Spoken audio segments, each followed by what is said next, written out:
گھر سے نکلے, کہنے لگے آج میں اس محمد کا خاتمہ کر دوں گا معاذ اللہ, اس نے گھر گھر فساد پیدا کر دیا تلوار لے کے. ابو جہل نے نا غصہ دلایا, کہنے لگا مکے میں کوئی سورما نہیں بچا جو مصطفیٰ کو قتل کر دے معاذ اللہ, 100 سن کھوٹ ملیں گے. جناب عمر کہتے ہیں تلوار پکڑی, اور یہ سویر کی بات ہے. ابھی رات کو نبی پاک کعبے کا غلاف پکڑ کے کہہ رہے تھے اللہم اعز الاسلام باسلام عمر ابن خطاب, یا اللہ اسلام کو عزت دے دے, عمر کو کلمے کی توفیق دے دے. رات حضرت عمر کہتے ہیں دن چڑھا تو تلوار لے کے نا میں باہر نکلا. میں نے کہا آج میں چھوڑوں گا نہیں, ہر گھر میں فساد معاذ اللہ, ہر گھر میں لڑائی. فرماتے ہیں رستے میں حضرت ارقم بن زید مل گئے, کہنے لگے کدھر جا رہا ہے؟ میں نے کہا آج میں مصطفیٰ کو قتل کروں گا. کہنے لگے جا پہلے اپنے گھر کی خبر لے, تو جدھر جا رہے نا ادھر بعد میں جانا, پہلے اپنے گھر کی پہلے خبر لے. کہنے لگا میرے گھر کو کیا ہوا؟ کہنے لگے تیری بہن فاطمہ بنت خطاب اور تیرا بہنوئی سعید بن زید دونوں کلمہ پڑھ چکے, جا پہلے اپنے گھر کی خبر لے. حضرت عمر فرماتے میں گیا, بڑا غصہ آیا کہ میرے گھر میں آگ لگ گئی, میں سردار مکے کا اتنا سخت گیر آدمی, میرے گھر میں اسلام آ گئے. فرماتے میں نے جا کے نا اپنی بہن کے گھر کی طرف رخ کیا, دروازے پہ پہنچا تو میں نے سنا اندر سے آواز آ رہی ہے, قرآن پڑھنے کی آواز آ رہی ہے, قرآن پڑھنے کی. فرماتے میں نے دروازے پہ دستک دی, اندر سے آواز آئی کون ہے دروازے پہ؟ میں نے کہا عمر ابن خطاب. فرماتے ہیں کہ میرے بہنوئی نے کہا کہ فاطمہ تیرا بھائی بڑا سخت ہے. فرماتے ہیں میری بہن نے جلدی سے قرآن کے صفحے لپیٹ کے اوپر رکھ دیے. میرے بھائی جو تھے وہ میرے بہنوئی ایک دروازے کے پیچھے چھپ گئے. فرماتے ہیں میری بہن سامنے کھڑی ہے, پیار بھی بڑا تھا. میں نے جاتے ہی کہا کیا کر رہی تھی؟ توجہ ہے آپ کی؟ غلامان محمد جان دینے سے نہیں ڈرتے, یہ سر کٹ جائے یا رہ جائے کچھ پرواہ نہیں کرتے. ہمیں لگے کیا کر رہی تھی؟ حضرت فاطمہ خاموش ہے. عمر کہتا ہے میں نے ڈانٹ کے, بولتی کیوں نہیں, کیا کر رہی تھی؟ میں نے کہا قرآن پڑھ رہی تھی, قرآن پڑھ رہی تھی. کہا تجھے پتا نہیں, تجھے میرا پتا نہیں؟ فرمایا سارا ہی پتا ہے. کہا تو جانتی نہیں لات و منات کو برا کہتے ہیں؟ فرمایا وہ بات کی باتیں تھی, وہ جاننے نہ جاننے کی باتیں.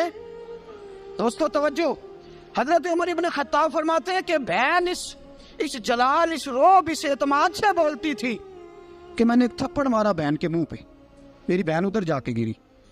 فرماتے ہیں کپڑے جھاڑ کے کھڑی ہوئی, کہنے لگی عمر ایک تھپڑ نہیں تو 1000 مار, تو 1000 مار, لیکن یہ امید نہ رکھنا کہ میں قرآن چھوڑ جاؤں گی, یہ امید نہ رکھنا میں قرآن چھوڑ جاؤں گی.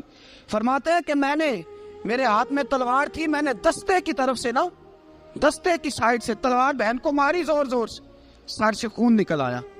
فرمایا میں اپنے بہنوئی کی بڑی عزت کرتا تھا, میرا بہنوئی پردے سے نکلا بیوی کو بچانے, میں نے زور زور سے 2 تلوار کی پشتیں اس کے سر پہ بھی ماری, خون نکلا.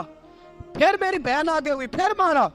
ماتے جب خون نکلا نا بہن کا, تو میری بہن نے اپنا خون اپنے ہاتھ پہ لگا کے کہا عمر جس ماں باپ کا خون تیری رگوں میں ہے اس کا میری رگوں میں بھی ہے, اسی کا خون میری رگوں میں بھی ہے.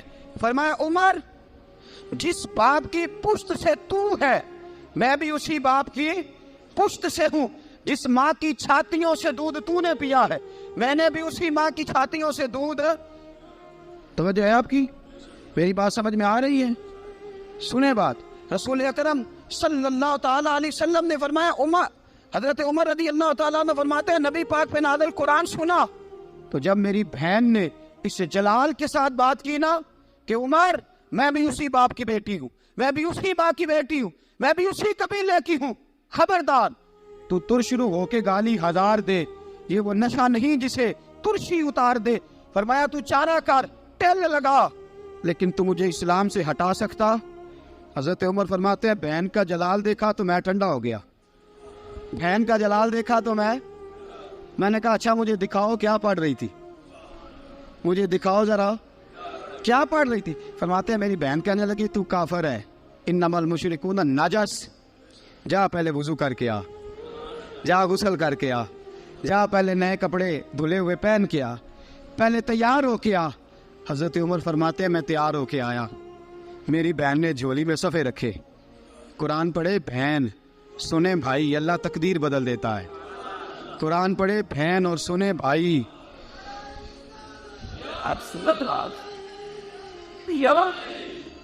قرآن پڑھے بھائی اور سنے بہن، اللہ تقدیر. لیکن آج بہن بھائی قرآن تو سنتے سناتے ہی نہیں نا.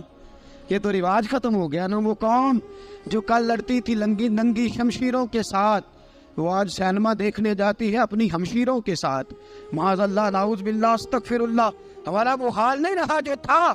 حضرت عمر فرماتے ہیں بہن نے قرآن پڑھا، میں نے قرآن سنا، پتہ نہیں قرآن میں کیا لذت سی، میں رو رو کے بے حال ہو گیا. فرماتے ہیں میرے جیسا سخت آدمی، میرے جیسا سخت جو کبھی نہیں رویا تھا، آج قرآن سنا. فَإِذَا سَمِعُوا مَا أُنزِلَ إِلَى الرَّسُولِ تَرَىٰ أَعْيُنَهُمْ. جب قرآن، اللہ کا قرآن پڑھا جاتا ہے جو رسول پہ آیا، تو لوگوں کی آنکھوں کو تم دیکھو گے، ان کی آنکھوں میں آنسو ہوتے ہیں. فرمایا میں رو رو کے بے حال ہو گیا. میری بہن کہنے لگی بھائی کیا پروگرام ہے؟ میں نے کہا مجھے بھی لے چلو، مجھے بھی لے چلو. کہا چلو. فرمانے لگے ذرا ٹھہر جاؤ، میرے نا ہاتھ باندھو رسیوں کے ساتھ، نا میرے ہاتھ پیچھے میرے ہاتھ باندھ لو، گلے میں میری تلوار لٹکا لو. میں مارنے آیا تھا، اب میں مجرم بن کے جانا چاہتا ہوں، مجرم بن کے. اور ہمارے شیخ فرمایا کرتے تھے استاد گرامی، حضرت عمر فرمانے لگے مجھے مارتے مارتے لے کے جاؤ. میں چونکہ مارنے آیا تھا نا مجھے. اور ایک پنجابی کا شاعر کہتا ہے حضرت عمر نے کہا کروں آیا سا مار مکاونے نو، کروں آیا سا مار مکاونے نو، ان مینو مار دے لے چلو. متے عمر دی عمر برباد ہوئے جتھے عمر سوار دے لے چلو. کروں آیا سا مار مکاونے نو، ان مینو مار دے لے چلو. متے عمر دی عمر برباد ہوئے جتھے عمر سوار دے، متے عمر دی عمر برباد ہوئے جتھے عمر سوار دے. فرماتے جب پہنچے نا دار ارقم میں تو دروازے پہ حضرت امیر حمزہ کھڑے تھے. حضرت امیر حمزہ، ایک شخص کہنے لگا حضرت امیر حمزہ سے عمر آ رہا ہے. فرمایا آنے دو. کہا حضور وہ تلوار بھی گلے میں لٹک رہی ہے. فرمایا آنے دو. وہ اگر عمر ہے تو میں بھی امیر حمزہ ہوں، وہ اگر عمر ہے تو انا اشہد اللہ و رسولہ، میں اللہ رسول کا شعر ہوں، آنے دو. کہا آپ کیا کریں گے؟ کہا ادب ملحوظ رکھے گا تو خاطر سے بٹھائیں گے، نمونہ اس کو ہم خلق محمد کا دکھائیں گے، اگر نیت نہیں اچھی تو میں اس کو قتل کر دوں گا، اسی کی تیغ سے سر کاٹ کے چھاتی پہ دھر دوں گا. میں آنے تو دو، آنے دو عمر کو. حضرت عمر آئے، دروازے میں داخل ہوئے. صحابہ فرماتے ہیں کہ حضور نے شور سنا. فرمایا کون ہے دروازے پہ؟ فرمایا عمر. فرماتے ہیں حضور اٹھے تیزی سے، چادر گر گئی، چادر. حضور تیزی سے اٹھے، کھول دو دروازہ. حضور عمر کے گلے میں تلوار ہے. فرمایا پھاٹک کھول دو. یا رسول اللہ عمر آپ کا دشمن. فرمایا کھولو دروازہ. کہا یا رسول اللہ خطاب کا بیٹا. فرمایا کھولو دروازہ. یا رسول اللہ ابو جہل کا رشت. فرمایا کھولو دروازہ. حضور ماجرا کیا ہے؟ فرمایا وہ اپنے آپ نہیں آیا، میں نے رات اللہ سے دعا مانگی ہے، میں نے مانگ کے لیا ہے، میں نے مانگ کے لیا، وہ اپنے آپ تھوڑا آیا ہے. مانگ کھولا دروازہ، آنے دو. حضرت عمر جھٹ سے دروازہ کھلا نا، رسول پاک سامنے کھڑے ہو گئے. کیا منظر تھا. ابو بکر فرماتا ہے تمہیں کیا بتائیں کیا منظر تھا. حضرت ارقم فرماتے ہیں تمہیں کیا بتائیں کیا منظر تھا. میرے حبیب کی گردن تنی ہوئی ہے، آنکھوں میں آنسو بھرے ہیں پر نیچے نہیں گرتے. آنسو بھرے ہیں آنکھوں لیکن نیچے ٹپکتے نہیں. میرے رسول پاک آگے بڑھے، عمر کی گردن جھکی ہوئی ہے، عمر اوپر نہیں دیکھتے. حضور آگے بڑھے، جا کے حضرت عمر کا کندھا زور سے ہلایا. فرمایا کیا پروگرام ہے تیرا، کیا ارادہ ہے تیرا، بول. حضرت فاروق اعظم آنکھ یوں اٹھا کے کہنے لگے سونیا بس اب کلمہ پڑھنے کا ارادہ ہے، سونیا کلمہ پڑھنے کا. صحابہ فرماتے ہیں پتہ نہیں کیا ہوا، پتہ نہیں. حضور کا اتنا جوش ہم نے کبھی نہیں دیکھا، نبی پاک کو نعرہ لگاتے ہم نے پہلے کبھی نہیں دیکھا. جب عمر نے کہا نا سونیا کلمہ پڑھنے آیا ہوں، فرماتے ہیں رسول پاک کے جو آنسو بندے ہوئے تھے نا وہ ٹپ سے نیچے گرے اور حضور نے فرمایا اللہ اکبر، اللہ اکبر. فرماتے ہیں حضور نے جب اللہ اکبر کہا تو سارے صحابہ بھی کہنے لگے اللہ اکبر، اللہ اکبر، اللہ اکبر. حضرت عمر فاروق کا عدل اور حضرت فاروق اعظم کا انصاف، اس کو دنیا جانتی بھی ہے، مانتی بھی ہے.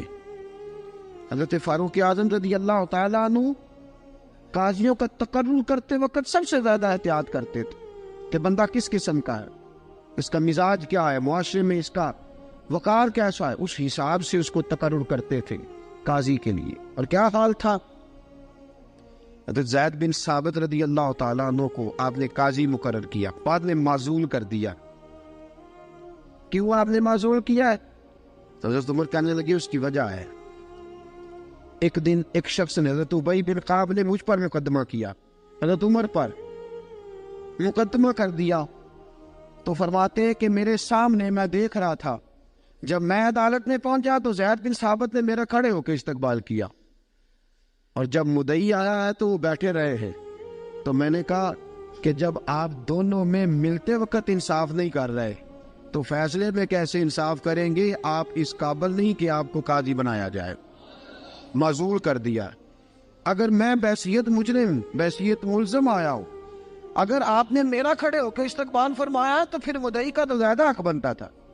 اور ہم پر اعتراض ہے کافر کا، وہ کہتے ہیں تم عدل نہیں کر سکتے۔ بولا آدمی ہے نا، وہ دیکھتا ہے آج کل کے مسلمانوں کو، آج کل کے مسلمانوں کو دیکھ کے رائے قائم کرتا ہے۔ ہم اسے کہتے ہیں ہاں آج کل کے مسلمان نہ دیکھ، وہ جنہوں نے ڈائریکٹ نبی پاک کی نکاح سے فیض پایا تھا انہیں دیکھ، ڈائریکٹ جو رسول پاک کی نکاح کے فیض یافتہ تھے، عدل و انصاف سے بھر دی دنیا۔ حضرت فاروق اعظم، حضرت عمرو بن عاص مصر کے گورنر تھے، حضرت فاروق اعظم نے انہیں متعین کیا تھا۔ ان کے بیٹے کا مصر میں جھگڑا ہو گیا کسی عام آدمی کے ساتھ، گورنر کے بیٹے کا، اور گورنر کے بیٹے نے اس مصری کو، ایک عام آدمی کو درے مارے،